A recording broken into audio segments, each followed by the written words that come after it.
My name is Bill Thomas. I'm a writer, consulting producer, and now podcaster. I am now trying to use my experience as the brother of a murder victim to help other victims of violent crime. I'm working on a book on the unsolved Colonial Parkway Murders, and I'm the co-administrator of the Colonial Parkway Murders Facebook group together with Kristin Dilley. My name is Kristin Dilley. I'm a writer, a researcher, a teacher, and a victims advocate, as well as the social media manager and co-administrator for the Colonial Parkway Murders Facebook page with my partner in crime, Bill Thomas.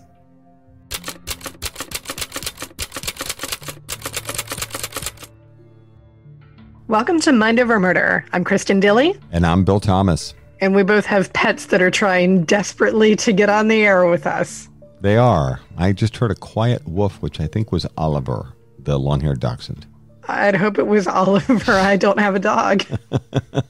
You do have a very persistent cat, however. Yeah, he was laying at my feet for the better part of last episode, just kind of looking up at me like, why are you doing that? Not petting me, Mom. I know, seriously. What's up with that? Where are your priorities? Right? I know. It's my priorities are just awful. Ziggy knows what's important in life. Yes, he does. He truly does.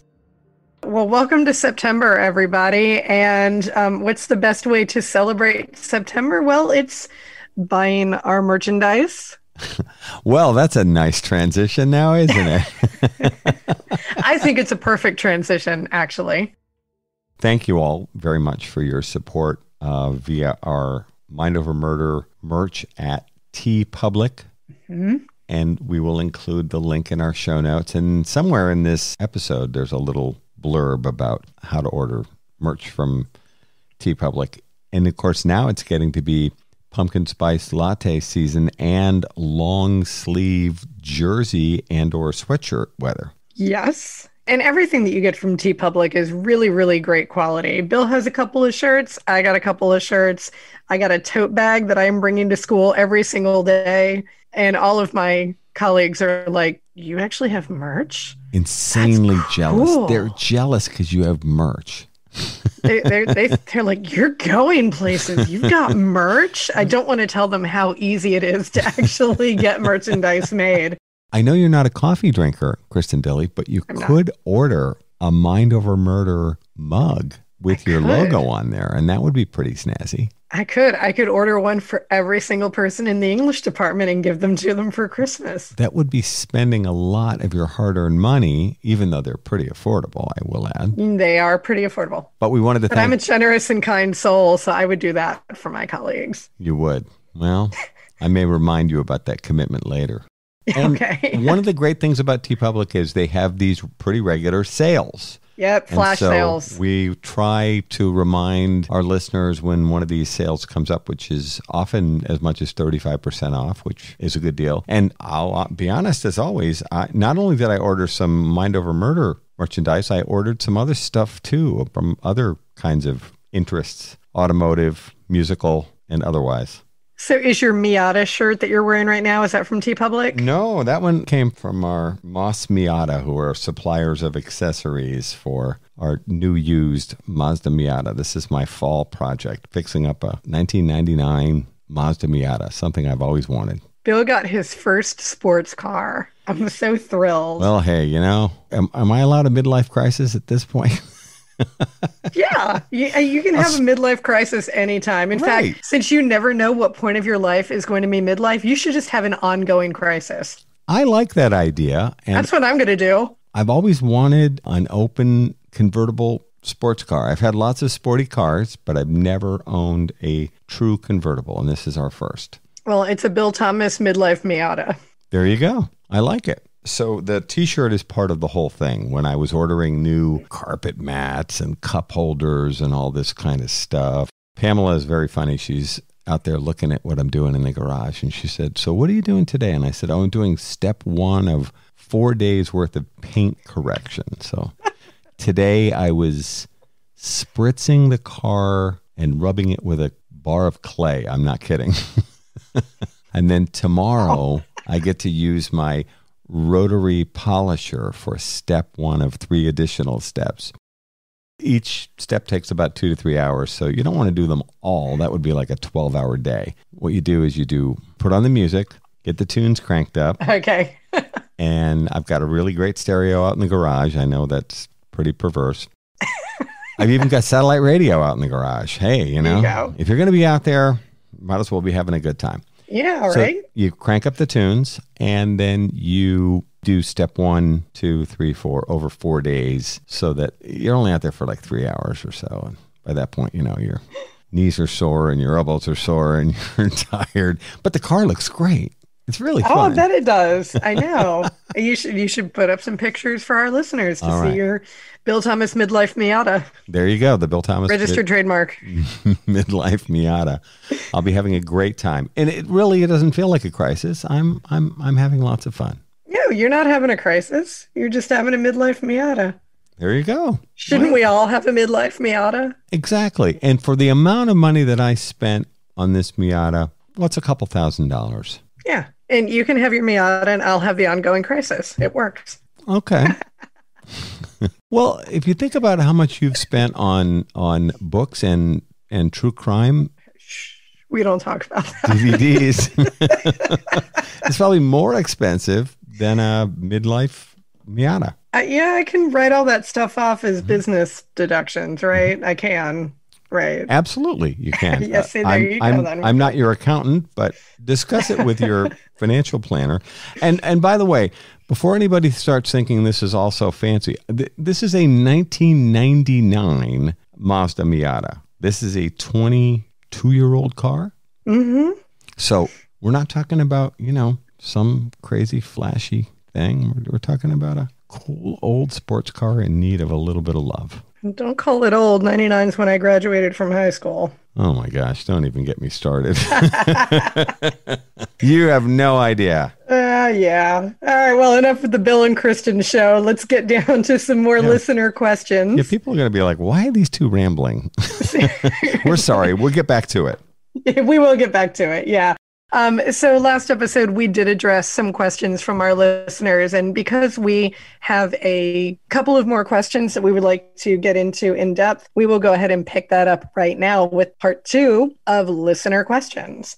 So as always, I will pose these to my partner in crime, Bill Thomas, who will thrill you with his acumen and color commentary. And I will add my additional color commentary as needed. Ready, Mr. Thomas? I am. This sounds even more exciting than I think it's going to be. I am raring to go. We have a 2-part question here from Jane Skelton, and she wrote this to us on our Mind Over Murder Facebook page. So Jane, thank you so much for listening in, for writing in. So part 1 of her 2-part question is this. With regard to Cathy and Becky's murder, could either Cathy or Rebecca have been mistaken for a male while in the dark car at night? I know the popular theory is the murder was personal due to their lesbian relationship, but what if it appears as if one was male due to hair length while the other had long hair? That would totally change the theory. It's a really good question, and thanks, Jane. Couple of things. I think when we go back and look at photographs, some of which we provided on social media and for articles and so on, you see Cathy and Becky, and of course Cathy was my sister, in the years prior to their murder, and both of them had different, shorter haircuts. It was the 80s, and there was a lot of that kind of pixie cut, and short haircuts were kind of big for women as well. And then, but also big hair. I mean, I was thinking about Becky, who had very dark, wavy hair, and Cassandra Haley, you see a lot of different hairstyles. She's very fashionable. Mm-hmm. And she's got shorter hair, and then she's got big, poofy 80s hair. It was the late 80s, so they were allowed. I think we get a little bit thrown off in terms of Cathy and Becky's haircut, to Jane's question. When Cathy was at the Naval Academy, she kept her hair, which was bright red, fairly short because it was easier to care for. Remember, she's at the Naval Academy. They are all on sports teams. She's playing basketball. She's playing softball. She is running track. And it's hot in Annapolis. And, of course, they got started during the summer, plebe summer. So Cathy kept her hair fairly short. And so you see a lot of pictures of Cathy from her time in the Navy, and her hair is relatively short. When Cathy was then out in the fleet, she's graduated from the Naval Academy. She wore her hair a little bit longer, but tended to wear it up, kind of clipped up, because it needs to be neat and not supposed to be touching your collar when you're in uniform, when you're in the Navy.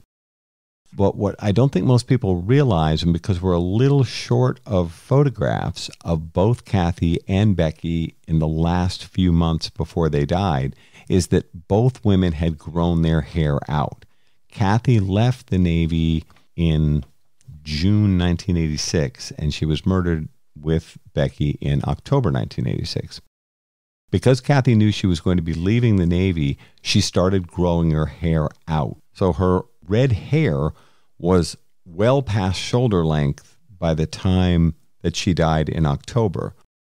Becky also had let her very dark, pretty, wavy hair grow out a fair amount. And so it's definitely past shoulder length as well. So I think sometimes people tend to focus on those earlier pictures from, just a few years before, where both women had their hair fairly short. I don't think that Cathy and Becky would have been mistaken for a male-female couple. Let's say they were parked somewhere along the Colonial Parkway at Ridgefield Plantation or another location, and someone came up to the car, and let's say they were kissing or facing away from the window. I don't think anyone would have mistaken two women with pretty long hair as an opposite-sex male-female couple. Now, it is 30 years ago. Well, it's going to be 35 years ago this fall. People might have been surprised if they really hadn't followed them there or weren't involved in some sort of stalking behavior, which is a possibility, particularly with Cathy and Becky. They could have been surprised to find two women kissing in a car, but I don't think you can fall back on Cathy or Becky's hair was short, so they might have thought that one of them was a guy. I don't think that's the case, because both women, I think, were wearing their hair long past their shoulders at the time they were murdered. And so as a follow-up to that one, this is also from Jane, and it is also with regard to Cathy and Becky's murderer. Jane asks, could the murderer have been angry with Cathy, leading to her more substantial wounds due to her physical prowess? Was she more of a threat to him, and thus is that why he was more vicious to her? Maybe Cathy was not targeted, and it was just a jealous stranger angered due to his own personal relationship on the night he ran across them. Well, Jane's got a lot loaded into these questions. Yes, anything is possible. Cathy was the older of the two. She's 27 years old to Becky's 21 years old. So Cathy is more mature. She's had significant martial arts training at the Naval Academy. As a matter of fact, I think I've talked about this. Cathy, when she was at Annapolis, I remember her coming home on leave and demonstrating for us some of the moves they were learning. And Cathy was physically strong, 5'7", 140, 145 pounds, very athletic. Becky was also tall and athletic. I don't think Cathy would have just gone quietly into the night. So I could see Cathy resisting, and Cathy has a significant number of cuts and bruises on her legs, on her arms. There's a cut on her thumb, that webbing part. If you look at your thumb and forefinger where the two fingers meet, there's kind of a web part there that, looks like something you'd see on a duck. And on one of her hands, I think it's her right, Cathy has a cut or a tear in the webbing on her hand, and she may have put her thumb up underneath the rope, which was likely placed on her neck from behind to strangle her. She may have pulled away at the rope. Some of the FBI agents and special agents in charge who handled the case back in the day, Joe Wolfinger and Irv Wells, had said that they thought that Cathy put up a hell of a fight. That's a quote. So it is entirely possible, Jane, that some of the anger directed at Cathy could have been because Cathy would have asserted herself, even physically, against an assailant. Not implying that Becky wouldn't have done something similar, but I think given where Cathy was in her life I think it's entirely possible that Cathy would have put up a fight. I do agree with your point, Jane, that Cathy would have represented probably more of a threat to a person or persons who were attacking them, and that may have resulted in her receiving much more serious neck and head wounds than Becky.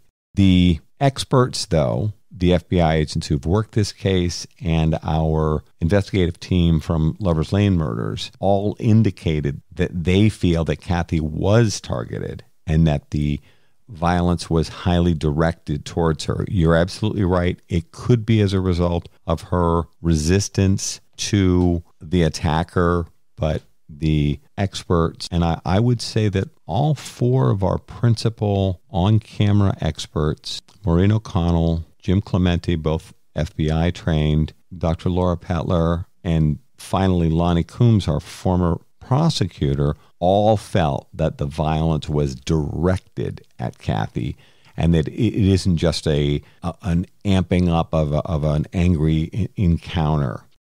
I do think, Jane, that the lesbian relationship is key to this murder, and it is an odd transition to start a murder series with a lesbian couple and then transition over to straight couples. But again, we don't know for certain that any of the Colonial Parkway murders are actually related. Yeah. And one of the theories has been that it's possible that this perpetrator, having killed Cathy and Becky, went out and engaged in hunting behaviors approximately once a year around the same time as the first murder, Cathy and Becky's, and went to places where couples were known to engage in sexual or romantic behavior. And there may be an attempt to recreate the high of that experience of that earlier murder. Let's assume for a second that the Cathy and Becky murder, the Tomasztowski murder, is the first in a series. I'm not dismissing any of the issues that you're bringing up, Jane. I think all of the things that you're mentioning are definitely possibilities, but we also have to rely on our experts, and the FBI investigators all seem to feel that the level of really viciousness aimed at my sister Cathy is very intentional. And we don't want to sit here and tantalize people by saying this, but we do also, I think, just like it's fair to point out that there are some pieces of information that we have been given from investigators that we are privy to, but that we cannot share with y'all. So there is a good reason for us to think that, as Bill said, the level of violence leveled toward Cathy was intentional and that it does have a lot to do with her relationship with Becky. But Bill said that much better than I could. So this is where I'm going to cut myself off and see if there are any last things you wanted to say with regard to Jane's question, Bill, before we move forward. Well, it was a great spooky noise I'm so sorry. That was Ziggy deciding that he needed to go into the closet. Let me... With Halloween coming and all, I like the squeaking door. It is. I'm so sorry. This is what happens when you don't have a podcast studio of your own and you have an interfering cat who wants to be where you are at all times. He's not interfering. He's supporting. He is. He's very supportive. He supports me all the time. I personally like sound effects, and I love a good radio theater. So we can always add more sound effects. Let's see here. Uh-oh. Bill's going to play with the roadcasting board. What about that one? Oh, there you go. That one's pretty good. I do like that one. This would be good for a beautiful summer night. Not appropriate for what we're talking about at the moment, but... Not at all. Not at all. So I'd like to apologize on Ziggy's behalf for adding spooky noises there. He really is fed up that I haven't paid attention to him. Wait a minute. Speaking of spooky noises, listen to this one. That sounds like something right out of a horror movie. I think it's supposed to. But enough about that. Enough about that. So apologies to all of our listeners for Ziggy deciding to insert spooky sound effects of his own choosing. Mm-hmm. And then apologies for Bill deciding that he was going to play with the board like that. Well, I just got really excited about the sound effects idea. There are some pretty good sound effects, I will say. You're listening to Mind Over Murder. We'll be right back after this word from our sponsors. Many of you know that Othram is leading the way in DNA testing, helping law enforcement solve missing persons, homicides, and sexual assault cases across the United States and Canada using forensic-grade DNA tests. You can help this important cause by contributing funds and your DNA profile to Othram's free site, DNAsolves.com. The process is easy and confidential. Just 2 simple steps. Now DNA Solves has added another new feature, DNA Solves Connect, which will allow you to upload your DNA profile to help law enforcement, even if you've never used one of the commercial genealogy sites. If you're looking for a missing family member or have lost touch with someone, DNA Solves Connect is an incredible option at only $14.95. Upload your DNA profile to DNAsolves.com. Join Mind Over Murder as we help families find answers with Othram and DNAsolves.com.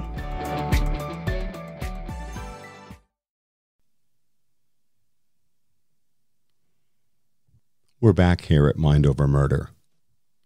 As always, we have some wonderful questions from Robert Gray, one of our loyal listeners. Shout out to Robert, who always asks amazing questions. He does, and he's also a supporter of this podcast. We very much appreciate it. He is a supporter, and he puts forward 2 questions with regard to the Daniel Lauer Anna Maria Phelps case. So I'll go ahead and read part 1. We'll both answer, and then I'll do part 2. Yeah, I think we got to break these down. We got to break this down a little bit. Okay. So this is from Robert. Robert says, Bill and Kristin, you seem to propose a fairly plausible theory that the primary motive in the Phelps-Lauer case may have been theft. If we were to follow this theory, do you believe the perpetrator is someone who knew that Daniel had the $900 on his person, followed him and Anna Maria on their way to Virginia Beach, and then intercepted them by surprise? Let's stop there. Yes. Let's answer that one first. Okay. My personal opinion, Kristin, your mileage may vary. The figure we've heard is $600 to $800, so we got a little bit of a range there.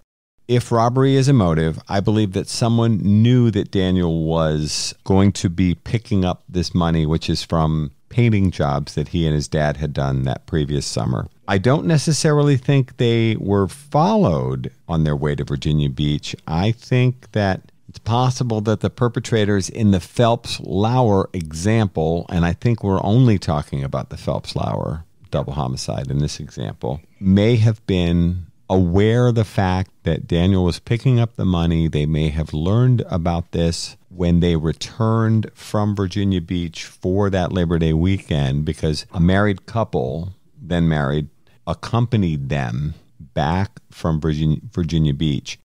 I think that it's possible that the male half of that couple could be involved in the disappearance and murder of Anna Maria Phelps and Daniel Lauer. And I think it's possible that he knew about the money and the fact that they were coming into this large amount of cash, and that he may have made arrangements to meet up with them, perhaps to engage in a low-level drug deal. There's also the possibility that Anna Maria and Clint Lauer, Daniel's brother, her boyfriend, were going through a financially stressful time period. They had struggled to pay the rent down in Virginia Beach. They were out on their own for the first time. They had the electricity turned off. So they were really struggling. And it's possible that they, for instance, might have decided to buy some marijuana, for example, and sell marijuana to the college students who were flooding Virginia Beach. There were these big Greek Fest weekends where thousands of students would come in from all over the region for a big party. And I think it's possible, and I'm not trying to attach any value judgment to this. I mean, these are people just doing young people things. I think it's possible that they may have wanted to try to take the $600 to $800 and invest that and try to turn that into a larger amount of money. And I think it's possible that these friends, and I use the term loosely, who accompanied them may have been aware of that plan. Yeah, that has always seemed the most plausible explanation to me as well. I think that as to the second part of Robert's question, Do you believe they were accosted by a stranger trying to rob them and the situation escalated from robbery to a double homicide? I don't think that seems likely. I think that, as Bill very elegantly laid out, I do think this is someone who knew them. And I think that you get an indicator that it is someone who knew them based on the fact that there was some, I can't remember how the FBI agent phrased it, some hint of remorse because Daniel and Anna Maria's bodies were covered by that electric blanket from his car. Right.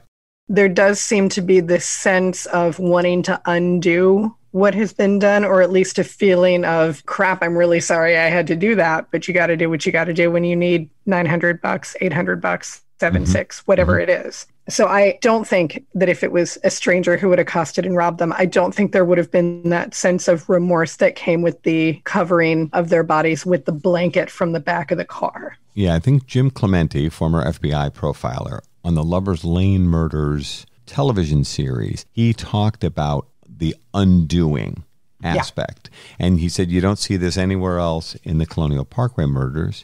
Of course, we don't even have any bodies in the disappearance of Keith Call and Cassandra Haley, so it's a little hard to say. But this undoing, the placing the bodies side by side in the woods, covering them with a blanket, these are things that are almost like steps. Jim and I have spent a lot of time talking about this, almost like the steps one would take in a funeral or a more respectful disposition of a dead person. And even though obviously leaving someone in the woods is not the same thing as a respectful funeral, Jim explains, though, that this idea of sometimes there's a turning away, and I think Laura Petler talked about this. Yes, she did as well. Turning away the eyes. We don't know that this is the case because the bodies were pretty badly disturbed by animals and other, the rain and the weather over that 6-week period when Anna and Daniel's remains were left in the woods. There is that sense of undoing, and remorse, I think, was one of the words that Jim used. And, of course, control is a key aspect in homicide as well. One thing I don't want to rule out completely from Robert's questions, though, or do you believe that they were accosted by a stranger trying to rob them and the situation escalated from robbery to a double homicide? The one thing I will say is we're both operating on an assumption here, Kristin, which is that they knew who they were potentially meeting at the rest stop. Yeah, exactly. I guess it's possible that if these local people that they knew, this couple who we think had knowledge of the fact that Daniel was coming into this money, I guess it's possible, it's worth talking about for a second, that they might have said, we can set you up with someone who can get you $800 worth of pot, let's just say, which is a lot. In other words, that's far more than somebody would have been buying back in the day. I mean, I've been around long enough so that I was never a big pothead, but I knew that a nickel bag back when I was in high school was actually $5 worth of marijuana. It might not have been great marijuana, and there might have been a lot of stems and seeds in there, but a nickel bag or a dime bag was $5 or $10. And so, kids who smoked pot would buy a small amount of marijuana for a weekend or a party or whatever. $800, let's just go with that number for a second. That's a lot of dope back then. Yeah. So I guess it's not beyond the realm of possibility that if they were actually, say, trying to turn that cash into a larger amount of cash, that taking all or a portion of that money and turning it into a drug buy, that might have actually involved someone that they didn't know, someone that was a larger scale, higher up in the hierarchy dealers. So Robert's second question, the situation escalating from a robbery to a double homicide, it's not out of the question. Right, sure. I still agree with you, Kristin. I think if they were involved in a low-level drug deal, it's probably with someone that they knew.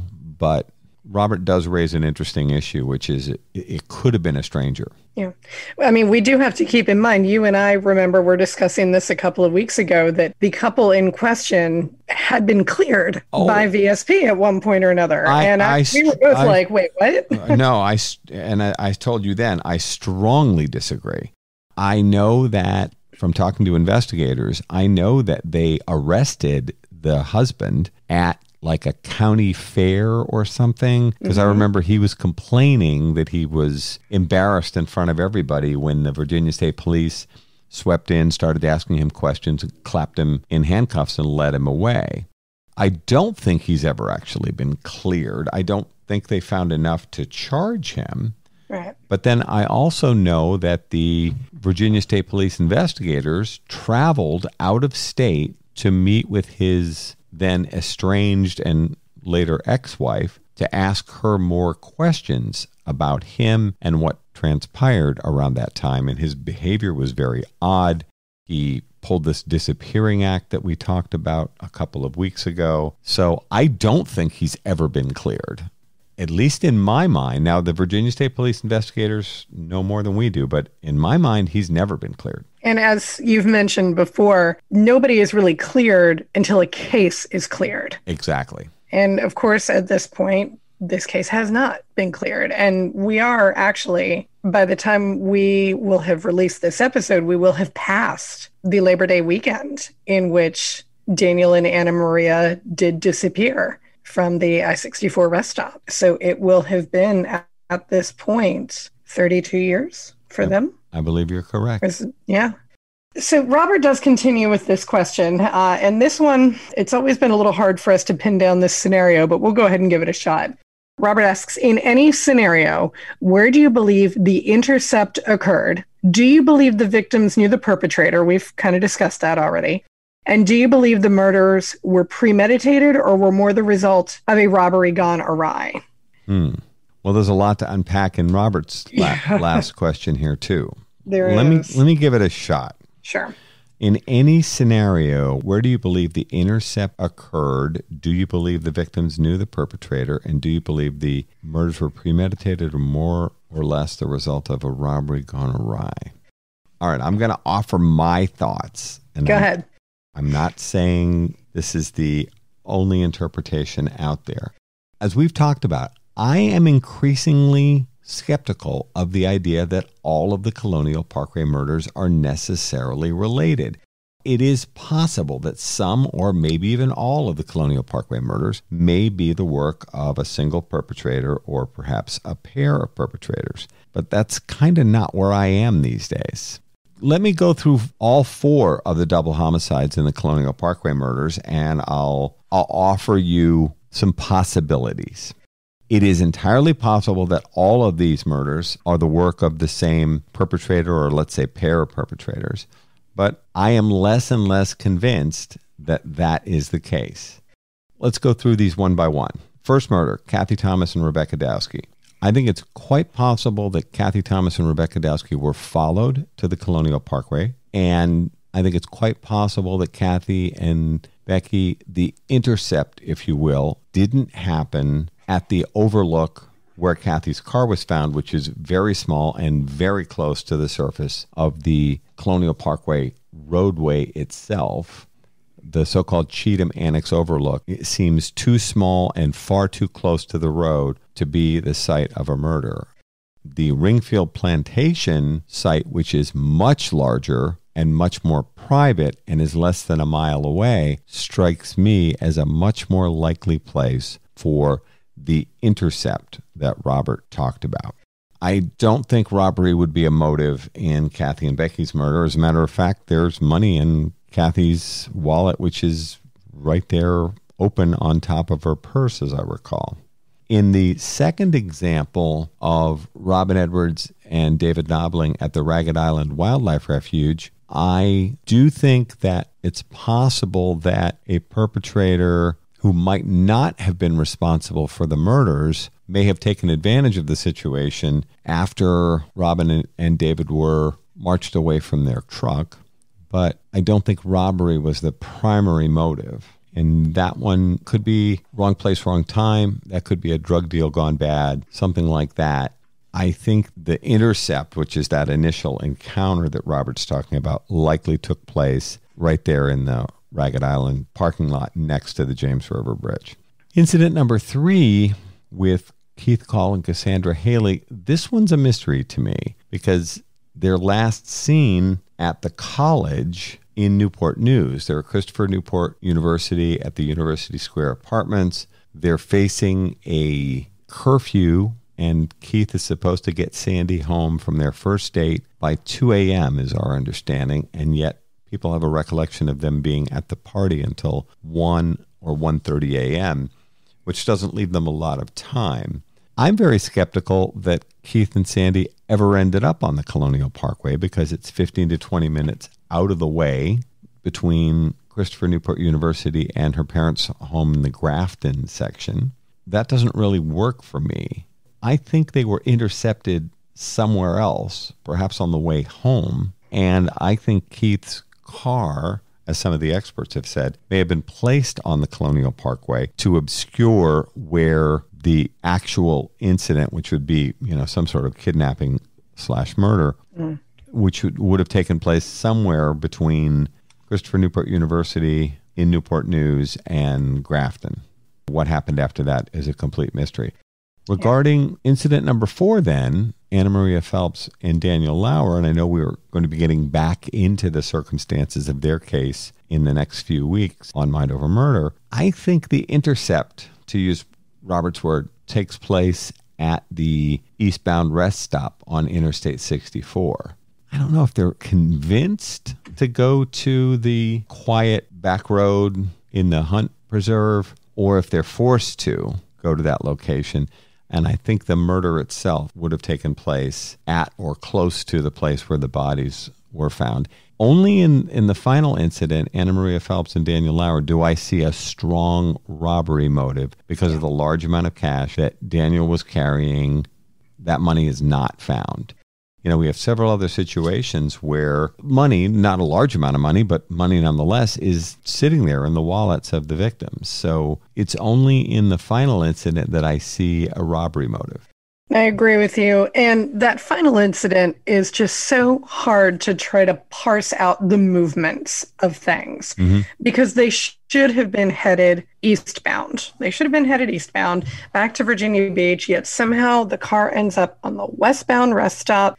So that there was movements of cars on and off the interstate, on and off exits. Someone at some point or another may have had to cross the highway to get from one rest stop to another. Maybe Daniel's car was used to get them to the logging road. We don't know. There is so many different times. I know you and I have both tried to sort of parse that out. I mean, once definitely I remember very vividly, we were actually driving on the interstate and we were discussing. So we pulled over into one rest stop and then, okay, how long would it take us to run across the interstate? We didn't. But we could have. We could have. It is so frustrating to try to figure out the movements of all of this.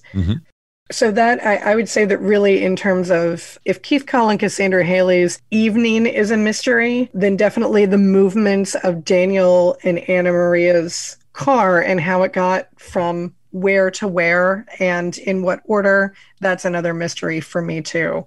There is so much about this case that is confounding, and every time you think you've got a good, solid, working, okay, here's my theory, you'll get something and go, oh, maybe that's not my theory this week after all. Right. Or this month or this year. Well, to quote one of the investigators who said to me several years ago, she felt that the movement of the cars is one of the signatures of the Colonial Parkway murders. And she's operating the assumption, and her theory is as valid as anybody's, that the cases are related or that some of them are related. She and I have engaged in some very good-natured debate about this. Her feeling is that the movement of cars, even post-mortem, is one of the signatures of the Colonial Parkway murders, and I think she's probably right. We can only hope that one day fairly soon we will have answers to one or all of these. But I have the feeling that once we get answers to one, hopefully answers to some of the others will start clicking into place. Yeah, I hope so too. We hope. Robert, thank you so much for that excellent set of questions. And thank you to everybody who takes the time to write in, to ask questions, to keep us on our toes, because definitely some of y'all have asked questions that it has maybe not occurred to us to ask each other or to ask each other within a recent time frame. And so it does us good to say, hey, this was asked on the site. What do you think? So we do encourage everybody to keep sending in your questions, put forth your theories, work the angles with us. We are not, of course, actual investigators. That is not something that we do. Neither of us have our private detective license or anything like that, but we do love working it from this angle. So thank you to everybody who takes the time to really ponder and put things forward with us. We appreciate it. That's going to wrap it up for this listener question episode of Mind Over Murder. Again, thanks to everybody who contributed questions, and please do continue to send those in to our social media pages, the Colonial Parkway Murders Facebook page and the Mind Over Murder Facebook page. You can also hit Bill Thomas up on his Twitter, and you can message us on any of our messaging platforms. Thanks so much for listening to this episode of Mind Over Murder. We'll see you next time.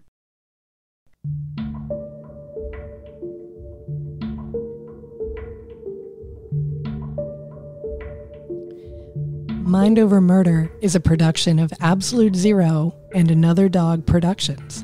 Our executive producers are Bill Thomas and Kristin Dilley. Our logo art is by Pamela Arnois. Our theme music is by Kevin MacLeod. Mind Over Murder is distributed in partnership with Crawlspace Media.